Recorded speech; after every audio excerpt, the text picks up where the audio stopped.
What's going on YouTube? It's me, Andrew, and as you can see, the whole garage is a mess once again. Yeah, I gotta stop doing that. So a couple things I didn't show you guys.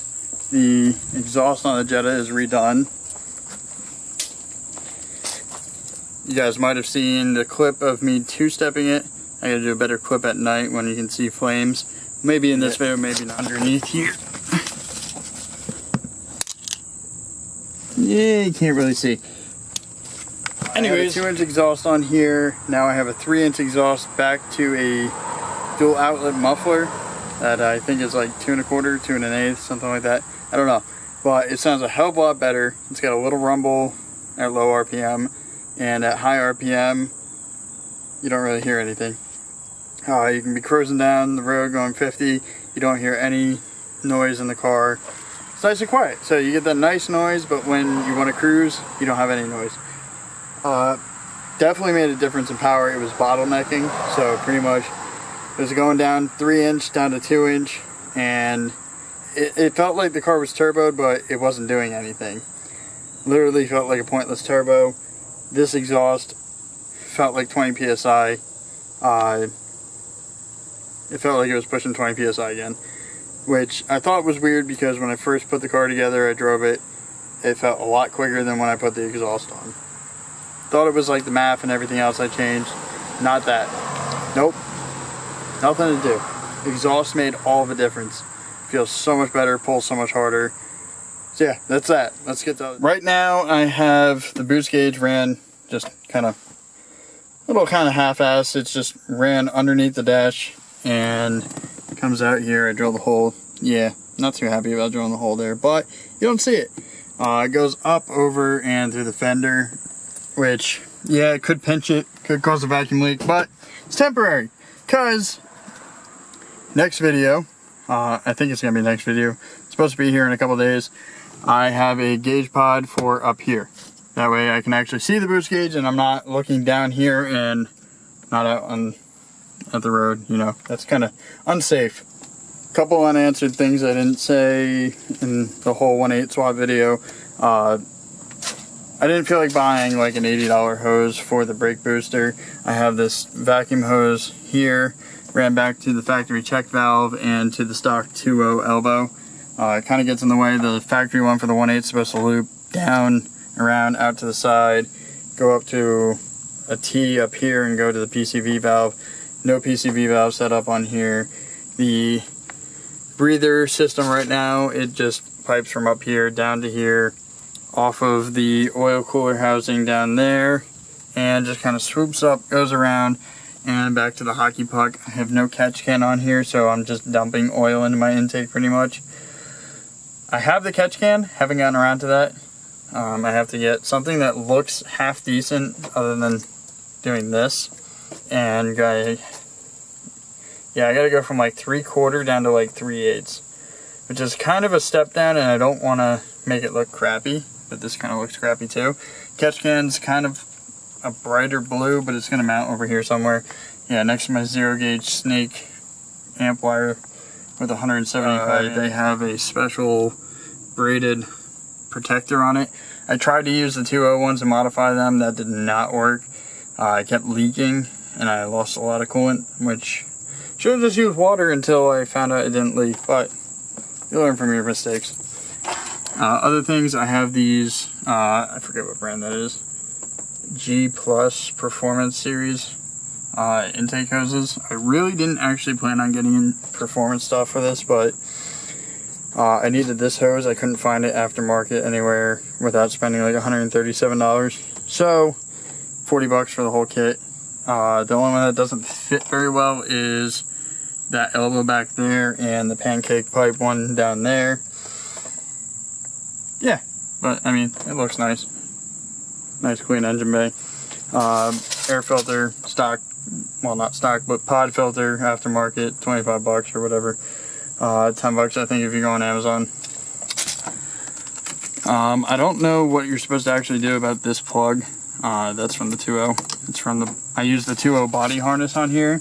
I just use the 1.8 engine harness, which the only thing different so far is that, and for the secondary air solenoid, That is not there on the body harness for the 2.0, so you have to wire that in directly to the ECU, which one wire goes right to the MAF wiring, the blue and yellow wire. The other one goes to pin 9, I think. Pin 9 or 10 on the ECU, whichever one's next to a bunch of unused pins. Injectors, they're all the same, factory. One thing I didn't know is the 1.8s have a coolant pump that sits down below, and I guess that's for the return line on the turbo, and it's supposed to help pump it back up and down to here, which I don't have, and I hope that's not a problem. I had to buy this little Y-piece thing for the coolant ball. I think it was like 13 bucks or something, but it wasn't that bad to find. I probably could have just went to the salvage yard. Coolant ball's not actually fastened down. Evap. I think my tune pretty much just needs my evap hooked up like that. I don't actually know if it's hooked up right. I haven't thrown a code for it yet. I need a new ECU because the driver module on my ECU is apparently bad for my air to fuel ratio. So it reads 0 activity. The intake temp reads 0 activity, and I don't know if I'm throwing a code for the secondary air injection solenoid because that plug's not there, or if that's part of my tune. But I think it's not the N249 valve, I think it's the other one that's next to it. 249 I think is wastegate recirculation. Another thing I did that you guys may have noticed already, I have a diverter valve. It's kind of a rip-off of the Forge one. You got the adjustment here. I don't know. It was 18 bucks, or yeah, 18 bucks for the black one, 25 bucks for a silver one. Don't really care about the color. Just kind of wanted some noise. That and the stock ones are really known for the diaphragm ripping on them. I may or may not be doing a video on that. I don't know yet. It takes 2 seconds to install, so I might just put it back to normal just to show you guys. Fuel pressure regulator, I swapped out the 3-bar one for the 4-bar one I had. That comes on most of the Audis, I believe. I had one from my 2.0. I had swapped it forever ago. I don't even know why. Wasn't actually doing anything. At least I don't think so. Wiring has to be cleaned up. Wiring has to be cleaned up just a little bit. I had a problem with this where cylinder 2 was not firing at all. That's kind of why there's a red X on one of them.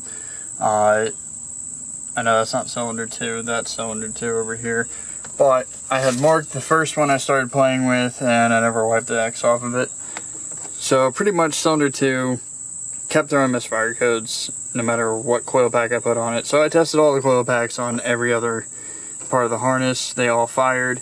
Tested every plug. And come to find out, a broken wire was somewhere between here and the ECU up here. So pretty much I just ran a wire. My brother actually figured it out in like 2 seconds that we had to run a wire right from here up, around, up, over, into there, splice into the ECU, and yeah, problem solved. Runs great, no problems.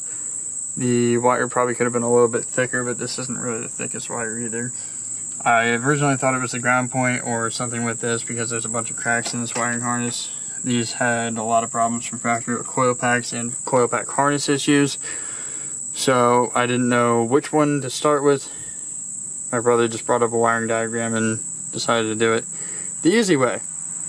That's what he does. He likes looking at diagrams. So anyways,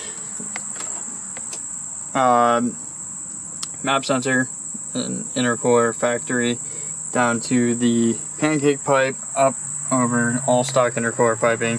I just wanted stock for now, that way we can do more videos on everything aftermarket. That, and I got a hell of a deal on all the intercooler piping. It was like 10 bucks for the intercooler piping and intercooler.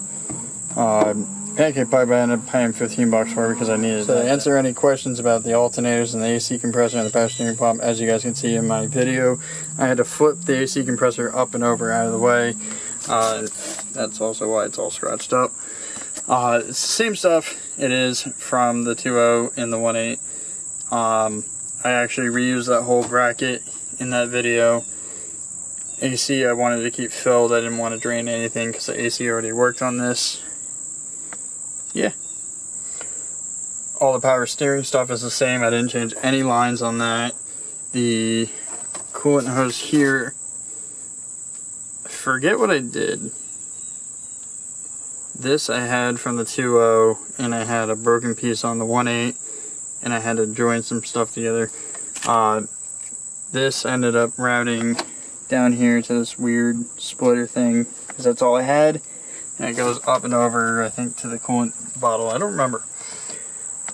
Anyways, anybody, if you know how that's supposed to be, let me know if I did it wrong. And the trans is the 2.0 trans and axles. Everybody said you're going to burn through your synchros really quick. I will say it's horrible gearing. I wouldn't say that it's so weak, because I think it's the same trans pretty much as the TDIs had. Fifth gear is just different, I believe. And synchros are all the same. So I don't think you'll blow through your synchros as fast. Unless you're like really ramming through gears and everything and really suck at driving stick, or you're doing loads of power on it. If I was doing something a little more power wise, I would probably get a 1.8 trans. Eventually, if the deal comes up, I'll buy it, but until then I'll run the 2.0 trans until it blows up. Clutch, I might be doing a stage 2 clutch, because this, and doing a single mass 5 ounce and a dual mass. I'm not a big fan of this whole setup. It's way too delayed for me, and very soft clutch. It doesn't even feel like a clutch. And that's it for the Jetta. If you guys have any questions about the Jetta, okay, phone just decided to go off massively. If you guys have any questions about the Jetta, leave it in the comments below. If you have any questions about what I did, if you need any information on it, just let me know. Leave it in the comments. If you like what we do, hit the like button. And if you want to see more, hit the subscribe button. See you guys.